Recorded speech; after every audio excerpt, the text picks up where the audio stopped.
Um, those of you who have been with us the past few weeks know that we have been in a series on the book of Proverbs. And we've been calling this series Wise Words, Full Life. And the whole premise behind this is that Jesus wants to offer you life to the fullest. Like, that's the very basic premise, is like, we believe as a church that Jesus died, was buried, and rose again to be at the right hand of God so that you and I could inherit life to the full on this earth, but ultimately life to the full with him in eternity, in heaven with him and God. And that's this Wise Words Full Life series stems from that premise. Like, that is what this church is built on. That is what the Christian faith is built on, that Jesus Christ offers us life to the full. He gives us an eternity. He gives us a life that is better than we could ever believe for ourselves. And so with that full life, with that offer that Jesus gives us, there's some things that could trip us up. Like, once you become a Christian, if you're here and you're a Christian, you know that it's not easy. You know that this life to the fullest is not necessarily always easy. It's not something that doesn't have any issues or doesn't have anything in it that you don't want to do. And it's not always just like sunshine and rainbows. Like, that's not the Christian faith. But what the Christian faith is life to the fullest. But those things that can trip us up, those things that can get to us and take away our joy, or take away that full life that we are trying to live, or take away that life that Jesus offers us, are some things that a lot of times we actually don't think about. And we talked last week about toxic friendships and how the people that we surround ourselves with is something that can either really propel us forward in that full life, or it can rob us of the joy of that full life. We've talked about how honoring your parents is part of that. We've talked about how comparison is part of that. We've talked about so many of these different things that can actually rob us from that full life that Jesus has to offer us. Not our salvation, not the fact that we're saved, but the joy in that full life. And so this week, as we dive into, this is our second to last week in the series, and I want to talk about something that we don't talk about a lot in church, that we don't talk about a lot. My guess is you don't talk about this a lot with your friend groups, with your friends, or with people around you, and that topic is essentially money and wealth and consumerism, materialism, whatever you want to call it, like just stuff. Like, this week we're talking about stuff and what that has to do with the Christian faith, what that has to do with the full life that Jesus has to offer you. And this is something that I don't think we talk about enough in church, because it's kind of uncomfortable to address. It's kind of uncomfortable to think about. It's kind of uncomfortable to think that we're here in Westlake Village and you go to a nice school and you've got a house that, whether it's in Sherwood or it's in, not quite Sherwood, wherever it is, you're in Southern California, which is a place that people would give anything to go live in. And that we're here, but there's people living in the gypsy camps in Ukraine who they've got 12 people under a roof in a house that's probably smaller than this stage. We don't like to talk about the fact that there are people that have so much wealth in this community, and maybe it's some of you and your families, and you've actually felt guilty for years and years and years because you feel like there's this biblical concept that when you have stuff, or when you have wealth, or when you have money, you're somehow not a good Christian, because all the good Christians are people that don't have money, because you've heard money is the root of all evil, or you've heard you can either choose wealth or you can choose God, but you can't have both. You've heard some of these lies that have become so rooted in this Christian culture that we live in. But because we don't talk about this, because we don't talk about the way that we feel, because we don't talk about what the Bible actually has to say about wealth, we actually miss out on some conversations that can lead us toward that fullness of life that Jesus offers. And so we're going to talk about that this week. We're going to talk about what the Bible really has to say about wealth and consumerism, materialism, because we live in this culture that's just driven by that. And so you can go ahead and open up in your Bibles, your phones, whatever you've got, to Proverbs chapter 15. I'm just going to read the verse, and we're going to jump right into it. And Proverbs chapter 15, verse 16 says this: "Better a little with the fear of the Lord than great wealth with turmoil." Better a little with the fear of the Lord than great wealth with turmoil. You might read this, and you're like, well, Tony, back up. You just told me that I shouldn't actually feel guilty if my family has a lot, but this verse says, if I have great wealth, there's turmoil, and those things are right next to each other. And so, what do you mean by this? And when we read this verse, I think our minds like to go and read it the way that we think of it because of the experiences that we've had, or the upbringing that we've had, or the life that we live. But the reality is, this verse is talking about wealth. It's talking about, okay, better to have a little with the fear of the Lord than to have great wealth with great turmoil. Like, it's talking about these two things, but I think for us, it's not as simple as having no money equals good and having money equals bad and sinful. Because the fact is, if that were what the Bible actually had to say about wealth, then we should all be like living under a bridge on the 101 and ministering to other homeless people, and we shouldn't have anything, and we should like travel around, and that's just not our world. That's not the world we live in. That's not actually what God calls us to. But if that's what this really says, if that's really how we read that, then as a Christian, if you really, really love Jesus, then that's the next step is, oh, well, I have to sell all my things. I have to give up all of my possessions. I have to give up everything that I have. But you see, there's a flaw there.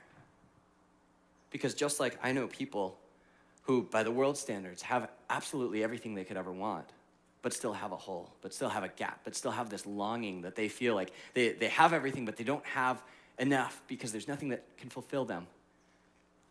I know people who have absolutely nothing and experience that same gap, who have that same longing, that same desire of saying, look, there's got to be something more.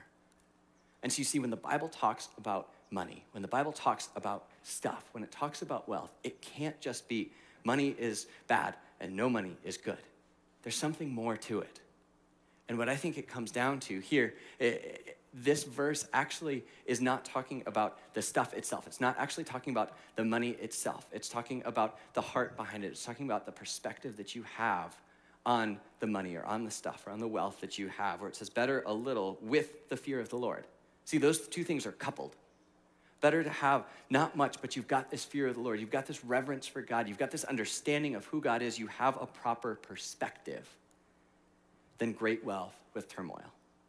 Because you see, this is a coupling of two words. It's saying, look, you can have a little bit, but if you've got that proper perspective of who God is, then it's so much better than if you think that you have everything and you think you don't need God.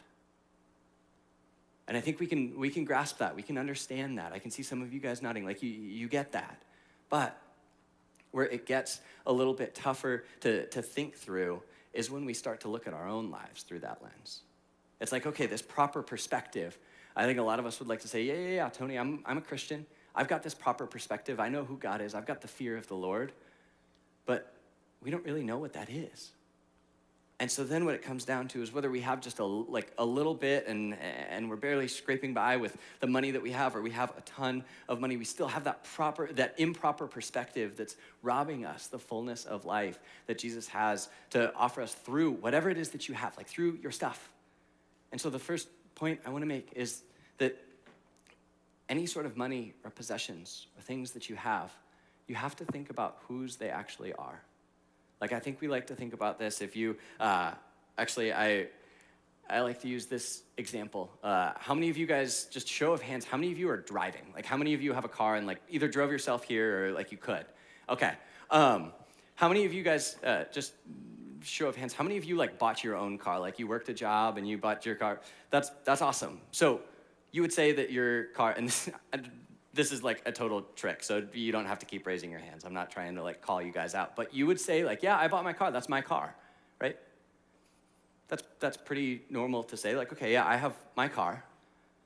But I think a lot of you or your parents, maybe you bought a car, but you like made a down payment on a car because you wanted a nicer car you couldn't quite afford. And so you're like, well, it's my car, but it's actually my parents, and they're letting me drive it. But it's mine. Like, I drive it. It's my car. My parents would say it's mine. And then I'd be like, well, wait a second. So it's not actually yours. It's your parents. And then they're like, well, yeah, I guess so. And then if I asked your parents, well, whose car is it? Like, is that your car? And they'd be like, yeah, that's my car. And I'd be like, well, do you have a loan on the car? They'd be like, yeah, well, I have a car payment on the car. So it's actually not your car. You owe this money. It's actually the car dealership's car right now. Because you owe them, and then it's going to be your car once you pay it off. And they'd be like, oh, okay, well, I guess so. Like, it's technically still that car dealership's car until they pay it off, so it's their car, and then they give it to you, and it's your car. But when we go back to the beginning of this, we had this idea that it was ours. And I think in the same way, like very, very different perspective, but I think in the same way when it comes to everything in our lives that we have, we like to think of it as ours. We like to think of our room. We like to think of our backpack or our like sports equipment or our car or our whatever it is, our clothes. These things, we like to think of them as ours because we like to feel like, oh, this is actually mine. This money that I made is actually mine. Like I worked 8 full hours at Chick-fil-A for this money. Like this is mine. This is my spending money. I can spend it on whatever I want. Like it's mine. But, yeah, you've been there, because I've been there. Like when you work a crappy job for 8 hours and then you get that paycheck, it makes you feel at least a little bit better about like flipping burgers at In-N-Out for 8 hours. You're like, okay, I got something from that, it's mine. Sorry for the like 10 of you that work at In-N-Out. Love you guys. But the point being, we think it's ours. But this biblical definition, this idea of Proverbs 15:16, where it says, better a little with the fear of the Lord, with the proper perspective. The proper perspective actually says that money is not yours, it's God's. Because when something is yours, when you own something, it's yours for as long as you want it. If you think about that, like if you own a house, it's your house until you decide to sell it. If you own, like if you bought a t-shirt, by our understanding, like it's your t-shirt until you either like grow out of it or you sell it or you do something with it, like it's yours as long as you want it. But if we were to zoom out and look at the lens of eternity, everything that we have here is not actually ours because you can't take it with you when you die. And you've heard that before of like, yeah, you can't take any of your stuff with you when you die. And we've thought about that as far as like, oh, okay, well, I shouldn't spend my whole life chasing wealth because when I die, like that wealth can't go with me. But I don't think we actually grasp that. Because what that actually means, if you believe that you can't take it with you when you die, is that money and that stuff and those things that you have aren't actually yours. Because when you die, you don't have possession of them anymore. So whose are they? It's God's. Everything that you have, everything that's been given to you, everything that you own, every piece of clothing that you have, everything that you have ever bought, it's actually God's, and you're just renting it from him. You got it for this life.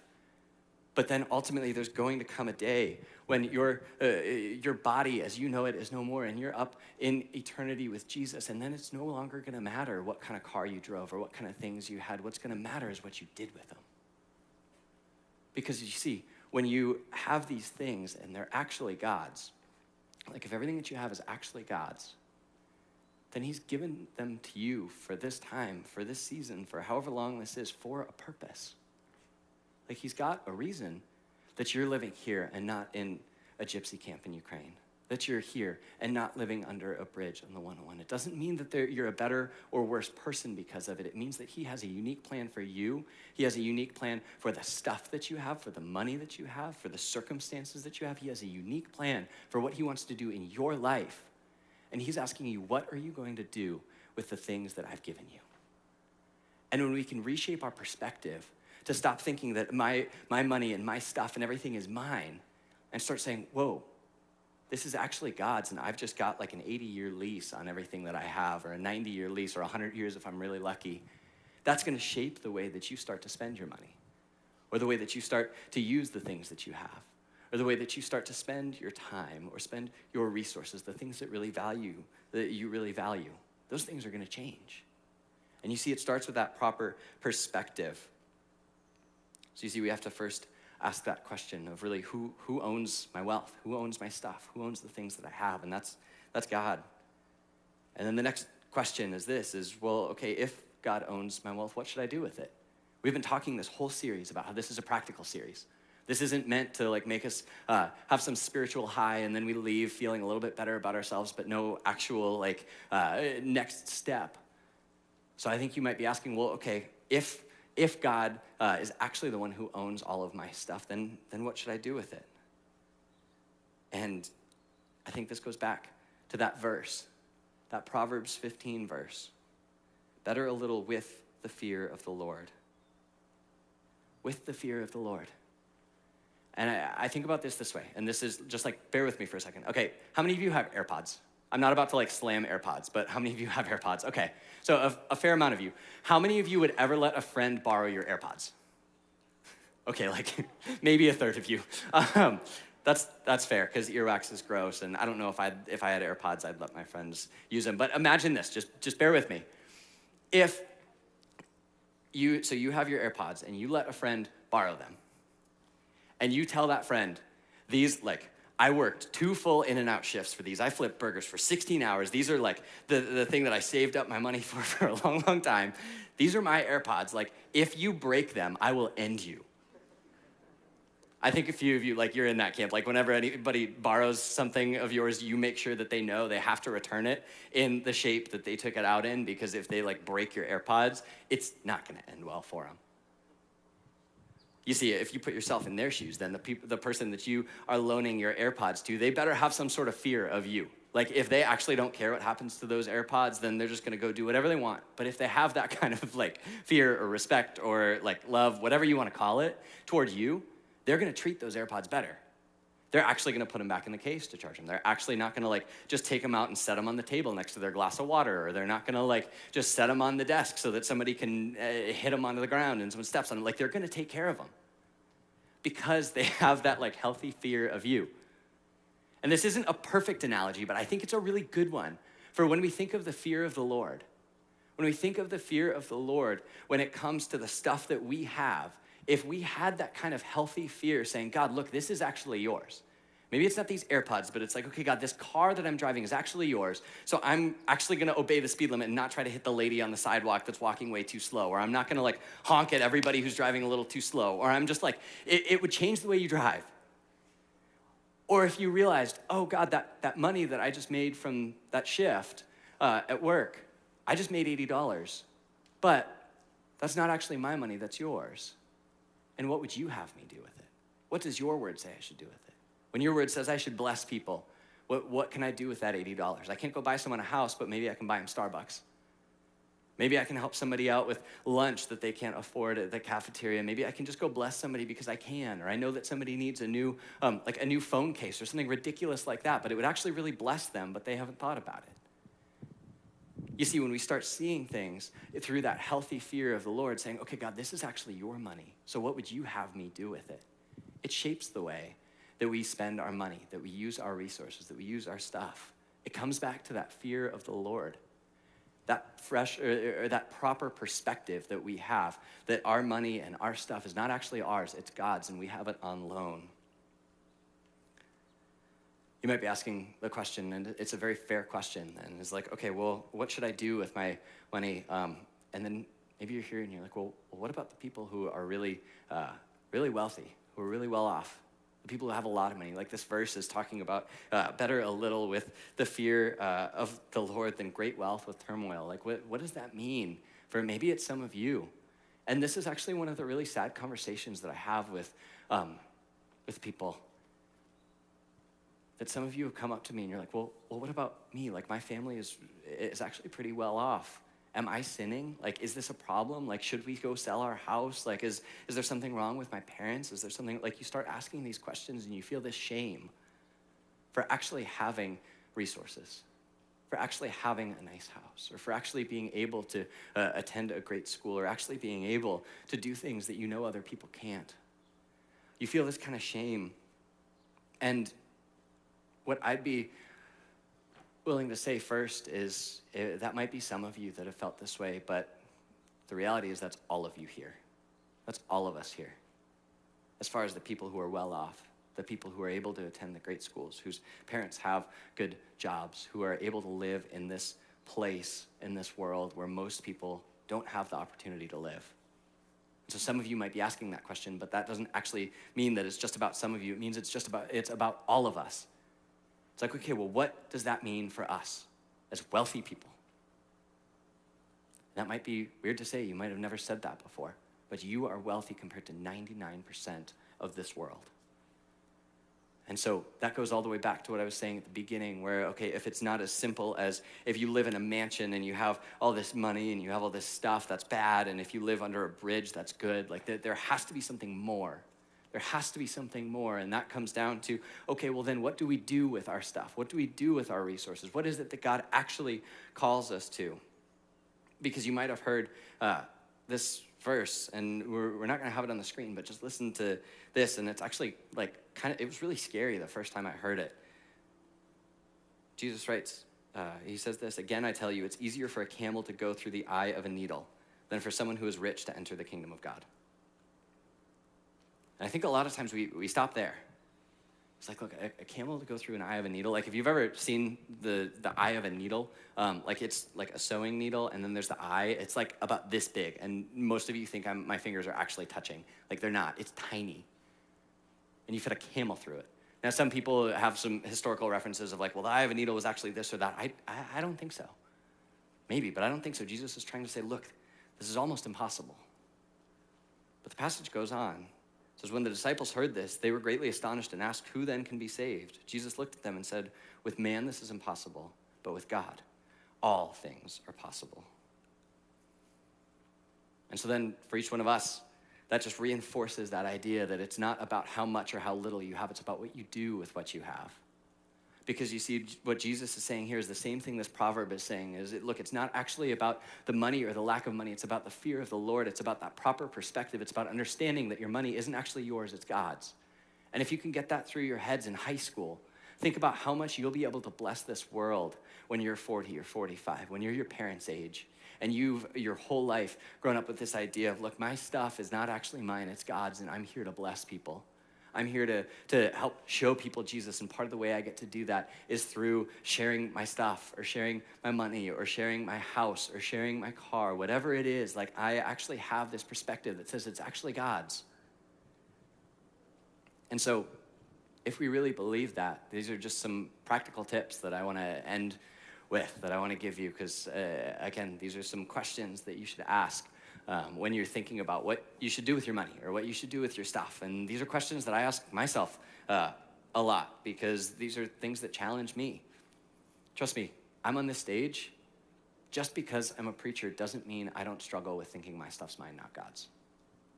It doesn't mean there are days that I go by and I do selfish, stupid things with my money, and I think it's about me. It doesn't mean that there aren't times where I have an opportunity to bless somebody, but I let it pass me by because I'm afraid that I'm not going to have enough money for me, or just that I'd rather spend it on AirPods that I'm still waiting for, like whatever it is. There are those times for me too. But these are the questions that I ask to challenge myself and to see if I have that proper perspective. And the first one is this, is just think about who or what you spend your money on. Think about who or what you choose to spend your money on. And this, you could think about this just like for your past week. And you could break it down. If you're like a really type A kind of person and you've got your planner and you've got to like do numbers for everything and you've got all that figured out, actually go back through whether it's your credit card or your Venmo or whatever it is, and like go through each expense and write down how much you spent on yourself and how much you spent blessing others. It'll humble you real quick. It humbles me real quick when I actually think about it and I have to look the numbers in the face. And I'll realize, oh my gosh, I've spent so much money on myself, but I haven't actually thought about other people. It makes us realize how much we might say that, oh, I want to bless people, I want to give, I want to help people with my money, but then it winds up just being mine. And then the action step is, don't just think about that, or don't just go through those numbers and then like feel bad about yourself and move on. Choose this week, just try it for a week, to spend more on others than yourself. Just try it for a week. And maybe for you, that just means that you don't go out and buy a bunch of new clothes this week, and you decide to buy one friend a Starbucks instead. I guarantee you, one, you're gonna feel better. Two, you're gonna see God do things that he wouldn't have done if you just like were walking around Nordstrom and picking stuff off the rack, that you're gonna now get a chance to see him work through you choosing to bless people with that money. Whatever it is for you this week, just say, okay, I'm gonna choose to bless people with my money. And maybe that's indirectly. Maybe that means you're all going out to eat with friends, and you just like offer to pay for somebody behind you in line, and you are never gonna know who that person is, but you're just gonna bless them because you wanna bless them. Or maybe you're not in a place financially where you actually can do that. Maybe you don't have a job right now, or you're not going out because your parents want you in the house, whatever it is. Just figure out ways to bless people. And I think about it this way, is if you actually think about this and the way that you can bless people. Actually, I'm gonna move to the next question. This will come up in a second. The next question is this: think about who or what you give money to. Because it's one thing to spend money on other people. It's another thing to just give. And to just say, look, I'm giving my money to Samaritan's Purse. I'm giving my money to Compassion. I'm giving my money to Calvary. Like, I'm not going to do a show of hands for this because it's actually not about the church. It's not that we need your money, but I wonder how many of you here have actually ever given to Calvary. And I know there's some of you, but I think that there's a lot of you that actually have never even thought about it because you're like, I don't make enough. I don't make enough money to actually make a difference in the church. I don't make enough for it to really matter. Trust me, Calvary doesn't need your $20, but what happens when you give that $20 is that God starts to shape your heart. When you choose to give money, you're saying, look, God, this is actually yours, and so you do with it what you will. It's more about your heart than it is about the money. Because you're going to start to see a change. You're going to start to see a change in the way that you spend things. And I promise you this, like I think that there's some of you that are just like, look, Tony, if I gave $20, I wouldn't be able to ever go out with my friends for the next 4 weeks. Or I wouldn't be able to do the things that I want to do. Or you just have this kind of fear.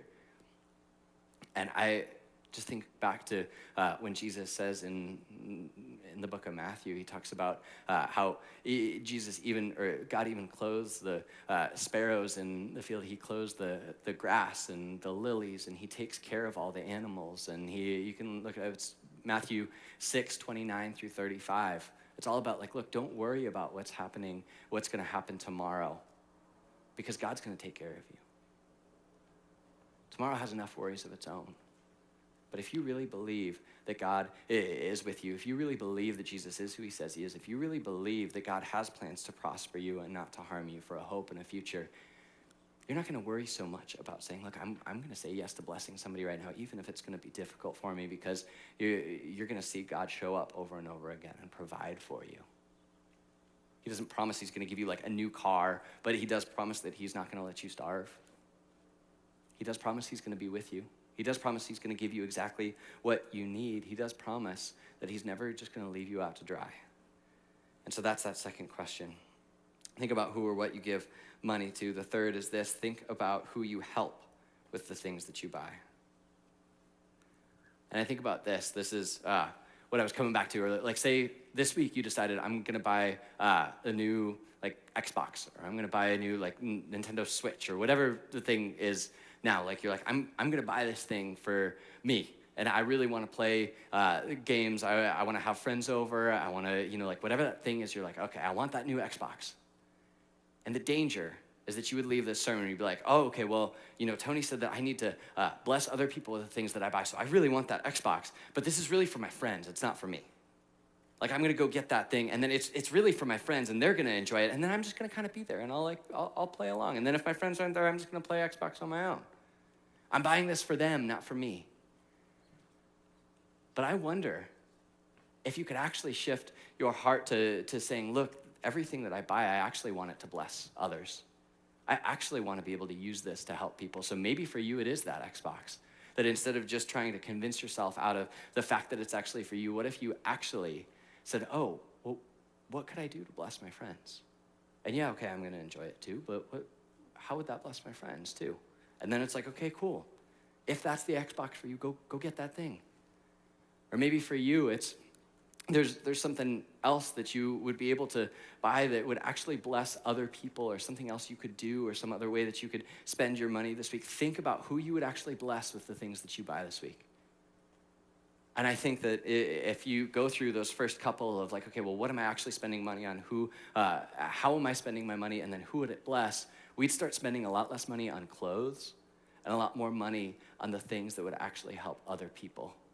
We'd stop spending so much money on the things that make us look better and start spending money on the things that would actually help build deep, meaningful friendships, that would help build deep community. Maybe it's taking somebody else out to eat, and you're never going to see that $20 that you just spent on their meal too, but now God grows that into a friendship that you never would have had you not just said, hey, can I take you out to lunch? Not like a date. This is not like dating advice, but like, hey, can I just get to know you?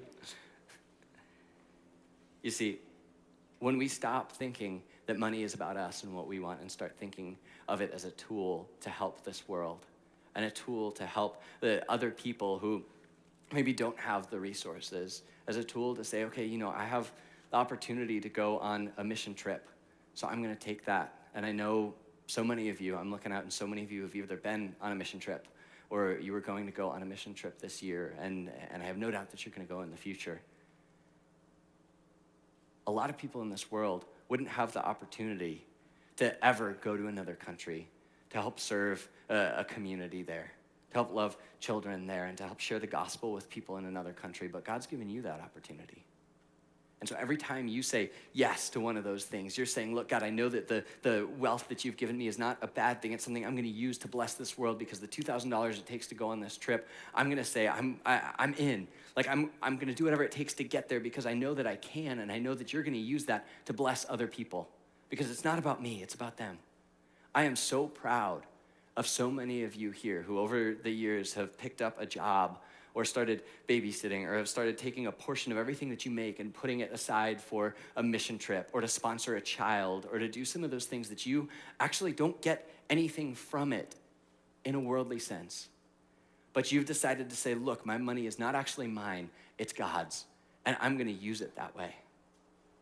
And so my hope for this message, my hope for this sermon for each one of you is not that you would feel bad and feel guilty every single time you buy something. Like, that would be a loss, because that doesn't come from Jesus either. But what this sermon is meant to do is just get you to think every time you buy something, am I buying this for me because I think this money is mine? Or am I doing something to further the kingdom of God in somebody else's life? Because the question isn't as simple as money is bad and no money is good. It's saying, God is saying, look, what are you going to do with what I've given you? And I want to leave you with this. I'll invite the band back up, and we're going to launch back into worship. But my hope for each one of you is something that I dragged my feet on, and that is looking at my money through this perspective. Like, look, I started going to church when I was in high school. I started going at the end of my sophomore year, and I thought that all of my money was mine. The church could have everything else except for my money. That, you know, I could go and I could make friends. I could go and I could share the gospel with people. I could go and I could lead worship, or not lead, I could drum, because nobody wants to hear me sing. Like, I could go be a part of these things, and God could have every part of my life. But he couldn't have the money that I made, because I didn't make that much. And I was scared. And you see, what wound up happening is I walked in that through all of high school. I don't think I gave to the church once. I don't think I gave to an organization once. I don't think I really did much to help people with my money. And looking back on it, that's one of the biggest regrets I had from high school. And it's not because it was about the money. It's not because it was about like some guilt trip that a preacher gave me of like, you have to give to the church because the church is going to collapse if we don't have your money. No, that wasn't it. I knew that my $50 or my $20 or my $100 wasn't a huge deal to the church. But it wasn't really about the money, it was about my heart. And what happened is that then followed me into college, and I was fighting the call that God had on my life toward ministry. And I said, God, no, I can't. I can't do ministry because I'm scared I'm not gonna be able to provide. I'm scared I'm not gonna be able to do the things that you've called me to do. Like, I'm not gonna make it. I'm gonna be living under a bridge under the 101. You see, God had to break that wall down and say, look, do you think that your life is not something that I'm going to take care of? Do you think that your finances aren't something I'm going to take care of? Do you think that your the way that you make money or the way that you spend your money, like, do you think that I'm not going to take care of you? But he had an opportunity for me to grow. He had an opportunity for me to say, yes, Jesus, I'm in.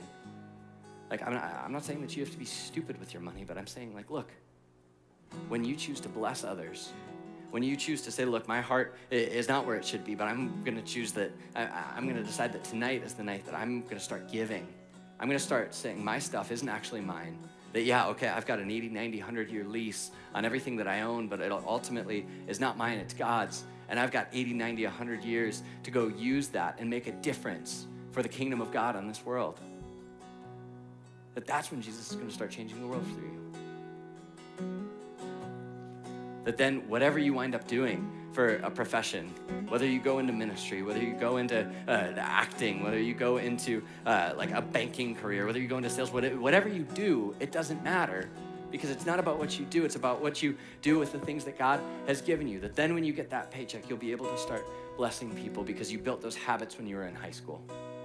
That you start to see that things aren't actually about you. And you start to make a difference on this world. And I'm so excited because I see a group of high school students and recently graduated high school students who love the Lord more than just about anybody I've ever met.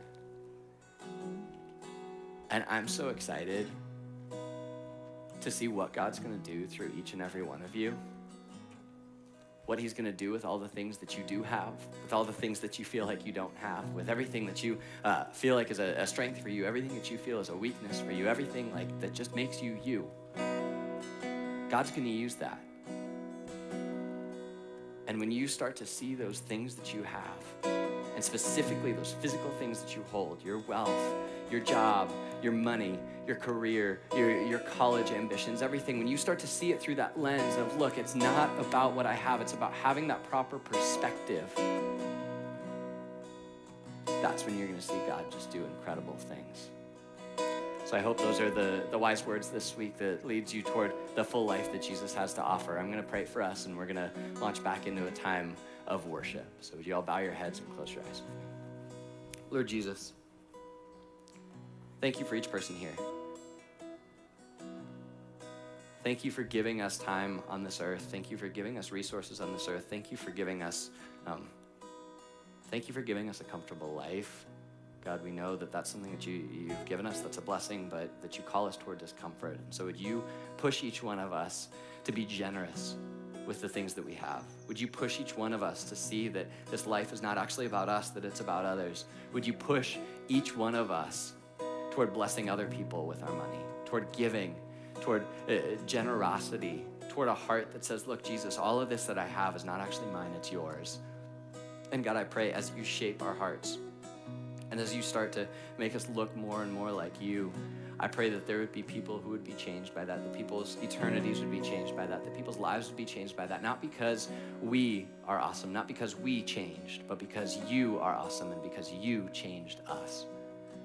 Jesus, we love you, we trust you, and it's in your name we pray. Amen.